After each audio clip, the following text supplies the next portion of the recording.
welcome to this week's edition of the Las Vegas Advisors Weekly Update with Anthony and Andrew. Today is Wednesday, May 11th, and as usual, there is a lot going on in Las Vegas today. Seems like every week something else is happening, right? That's right. This one, we announced that Formula One is coming to Vegas. 2023. 2023, but Right. This is a big one. Well, the Formula One company bought land Yeah. in Vegas, not on the Strip, but east of the Strip, at along the racetrack plan. Okay, so it's at the corner of Koval and Harmon. Right. And they're saying they want to buy it to stage the race there.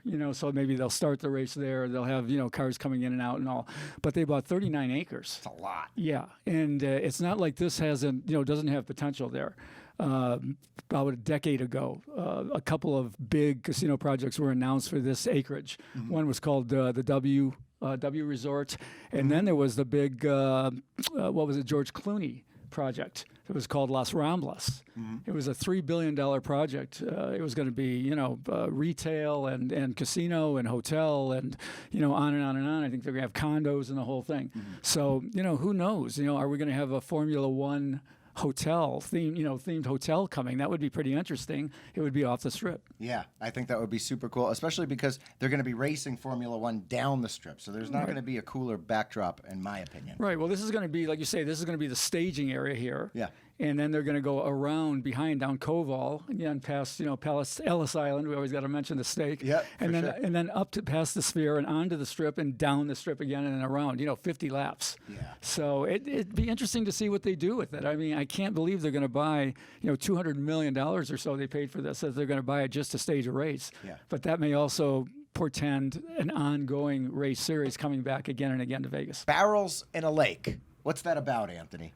Not just a lake, in Lake Mead. Yeah. What's happening is barrels are showing up as the water level goes down in Lake Mead. Uh-huh.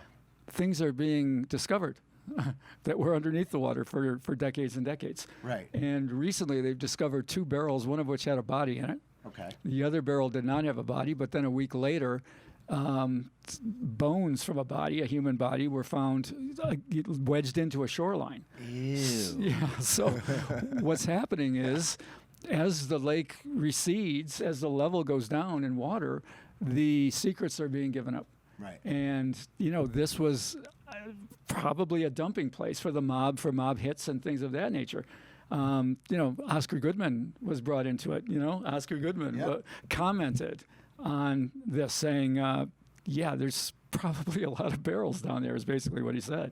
Well, now, also, Oscar Goodman was the longest-running mayor of Las Vegas. Yeah, he was. But he was, kind of known as the mob mayor. Right. Because he was the guy that represented the mobsters. Mm-hmm. So he knew a lot of these guys. So as soon as these barrels showed up, everybody started going to him going, who's in the barrel? Right, like he knows. Right, like he knows, was it a hit or what was it? Who's in the barrel? And, he made some jokes about it. He says, all I know is that my clients were worried about climate change, meaning they didn't want it to warm up and the water level to go down because of the things that were hidden underneath there. Wow. Okay, so I was reading that we're down to 30%. The water level is 30%. I think it's dropped something like some ridiculous... I can't remember what it was. It's 30% out of 100%. Oh, okay, yeah, I think, it's dropped, last I read, it said it's dropped 170 feet since 1983, which, that's a lot. And you can tell, when you drive by there, you can see basically what they call the bathtub ring around the mountains, which is where the water has come down and it's left the ring around the mountains, and you can see how far it's gone down. It's quite amazing. Yeah. So, Anthony, Huntington Press is known for its gambling books, but you do other types of books as well. Well, yeah. We do. I guess you could sort of look at it and say we do sin, because we did a book called Madam, which is about a brothel owner. We did a book called The VIP Room, which is about a dancer in a club. And along with their gambling, that's our main thing. But probably our second biggest topic is the mob. Wow. And okay. we've done about a dozen books on the mob. Mm-hmm. And, we're talking about Oscar Goodman, right here.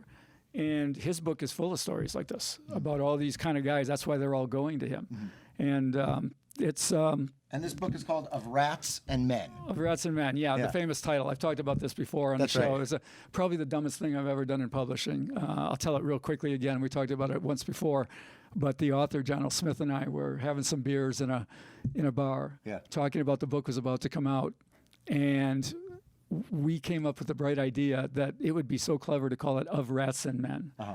Because he didn't like rats, stool pigeons, whatever you want to call them, people Yeah. that, would rat to the government. Sure. So we changed it to Of Rats and Men. The original title was going to be Mob Mayor, which would have been about 10 times better, and we went with the dumb title. So, Okay, so you think it would have sold better had you named it Mob Mayor? yeah, 100% better, yes. Well, you can pick up Of Rats and Men from the LVA website, and I'll put a link in the description box below. Yeah, we've got a great, we have a lot of them, so we're selling them for like $7 a piece. Oh, there you go. Yeah, Okay. it's a good deal. So this past weekend, we had the Kentucky Derby surprise win with Rich Strike, 80-1 surprise winner. 80-1 shot, second biggest long shot in the history of the Kentucky Derby. Wow, incredible. Yeah, a lot of money was made on that for people who bet on him. 80-1. 80-1. But I mean, you look at the $2 exacta. So if you had Rich Strike and Epicenter and exacta, which means you picked the first two horses, first and second, that paid $4,101 for a $2 bet. If you had the superfecta, which is picking the first four in order, now that's obviously extremely hard to do, especially anyone who's going to pick this 80-1 shot to win it. But a $1 bet on the superfecta, 1, 2, 3, 4 in order, paid $321,500 Wow. for a $1 bet. That's incredible. Yeah. Well, and also, Anthony, there's been some controversy about this win. Yes, there has. I mean, this is in private circles. You haven't seen it written about yet, but basically people who are in the know go, something was screwy about this horse. And they're talking about drugs. They're saying that this horse was drugged up. And there are a number of reasons for it. One is he was 80-1 for a reason. Sure. He wasn't even supposed to be in the race. There was a late scratch. He got in. And how does he do that? People who know horses go, that just doesn't happen. Right. But after the race, I mean, this is like kind of semi-funny, but after the race, the horse came out of nowhere. He bolted out of nowhere to pass the two leading horses, who were the two favorites, and just buried them in the backstretch. And then when he crossed the line, he didn't stop running. He just kept going. He kept going for about half a mile. He Wow. just kept galloping. And then when they finally stopped him and slowed him down, he was attacking the side horses that were coming up, biting them. If you look at the film, you can see him biting at their neck over and over and over again. He bit the outrider, which is a guy who comes in on the other horse to bring him in. And the outrider, actually, you can see him punching the horse. Wow. Because the horse was so aggressive. So this is strange behavior. This is definitely doped up behavior. Well, that's what people are saying. And, I mean, those are just the rumors right now. So there'll be drug tests and we'll see what happened. But, it happened last year with Medina Spirit. Medina Spirit won the Kentucky Derby last year, failed the drug test, and was stripped of the win, and it went to the second place horse. Wow. And then Medina Spirit died within that year's time. Medina Spirit mysteriously died. Maybe from the drug use and the way that affects the horses. So this one's not over yet. Yeah, this is a story we should keep updating. But it's not going to change the payouts. Yeah. I mean, the payouts have been made, and the customers who won on this horse are going to keep their money because there's no way to go back and and get it back. Wow. Okay, so even if it turns out that the horse was doped up, then the winners still win. Well, the winners and the gamblers, yeah. Okay. So I mean, that's why in racing, if you get you get paid, man. Get out of there. Yeah. All right, so up next, we've been talking about the opening of the Palms Casino, and Anthony and I went and we tried the all-you-can-eat buffet breakfast brunch. Or breakfast, but we thought it was more like a brunch than a breakfast. Right. Spoiler alert, it was really good. Yeah, we're going to do a full video on this, and we hope to release that this week. Yep. But it was $24.99. I think it was something like $27.50 or $28 after tax. It's called breakfast, but it's a brunch, and we were impressed. So look for that video coming out real quickly. There's also, we got to talk to the managers, and we were told, if you don't eat the Wednesday night seafood buffet for $64.99, you're crazy. Whole Maine lobster, crab legs, the whole deal. So we're gonna test that one out too. Someone's got to do it. Well, they were saying for the lobster alone, all you can eat lobster tails. Yeah, You know. and so we're gonna check that one out too. But that's just a little advance notice. Yeah. So Governor Sisolak has lifted the state of emergency in the state of Nevada here, and is that significant, Anthony? For COVID, yeah. And not really. Yeah. I mean, when the COVID outbreak came, the governor here, Sisolak, called this state of emergency, which basically gives him the right to set policy. All right, so a lot of the things that he did, saying we have to wear masks or we don't, or this place has to shut down, or the whole city shuts down, he can do that because he, called this state of emergency.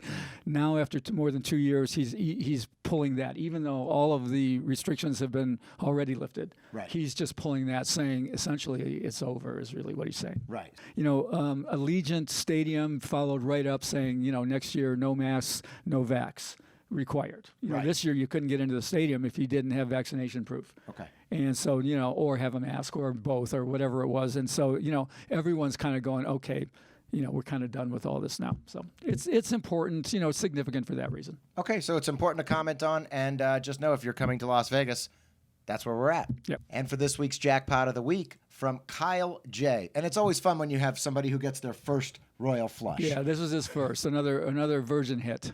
Here we go. So he says, I've been a table games player for most of my gambling career, but I started playing video poker last year during the pandemic. I am admittedly a little light on my video poker strategy, of which are the better games to play. I was at the D yesterday losing on the bar tops, so I went to a machine on the floor. I threw away a pair of kings, and I went for the royal instead. Sure am happy I did so. I don't know if that was the right play or not, but in hindsight, it definitely was. Hitting on that second day of my trip makes the next 2 days a lot more fun. Yes, it does. It sure does. Of course it does. Every time you hit, everything's more fun. There's no doubt. Yeah. So it's a nice $2,000 hit. He did not make the right move, though. No, he did not. He should have held the kings. Yeah, he should have held the kings. It's anytime you got 3 to a royal and a high pair, the choice is always a high pair. Yep. And a lot of people want to take that shot at the 3 to a royal. Now, when you play, now what that means is he gives up some expectation in the long term by playing that way. He'll also get more royals because he tries for them more.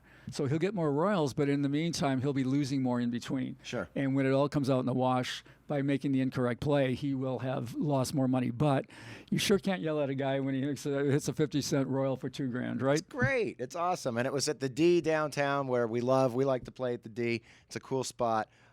So way to go. Yeah. I've heard of more and more of these table game players moving to video poker. And it's funny because they might be really expert at what they do at blackjack and whatever, and then they kind of don't take the time to learn the video poker strategy, right? Which is equally important and even more so because they're playing faster, But I recently went out with one of my authors who was a table game specialist, and he wanted to buy a drink. I said, don't buy a drink. I said, let's play. He goes, I don't know how to play. I said, you're a smart guy, play intuitively. Yeah. And I'll be darned if he didn't hit a 4 of a kind. So no way. Yeah, so he's hooked. That's great. Did you have him playing bonus poker or double-double? He was playing the best game that was on the bar thing. He was playing bonus poker. Okay. And, all right. And he hit the quad. So that's a nice the hit. The point is to all your table game players out there, you studied your blackjack basis strategy, you studied card counting, you studied whatever you did, make sure you study your video poker as well. Yeah. Well, you heard it here. Don't forget to like, subscribe, and share the videos. That's it for this week. We'll see you next week.